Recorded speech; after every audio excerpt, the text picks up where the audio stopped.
May isang taong nagsalita sa Senate at sinabi niya na hindi ito aksidente.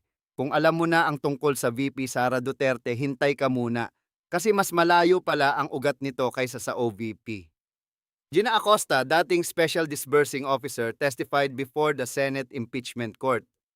Sinabi niya na may sistema, a continuing practice of turning over confidential funds to security officers. Hindi lang sa OVP nangyari ito. Dati pa, noong mayor pa si Sara Duterte sa Davao City, ganito na raw ang ginagawa. Parehong setup, ibang opisina. So ang tanong mo ngayon ay, kung SOP naman pala ito, sino ang nagdesisyon na ganito ang gagawin? Ayon kay Acosta, hindi ito one time. Ito ay isang sistema na tumagal ng maraming taon sa maraming posisyon. Yan ang sinasabi ng taong nakaalam mismo. Kung gusto mong malaman kung ano pa ang lumalabas sa impeachment trial, sama-sama tayong mag-follow. Subscribe para hindi ka ma-left behind. At yung hindi aksidente sa simula, tama ka. Hindi nga,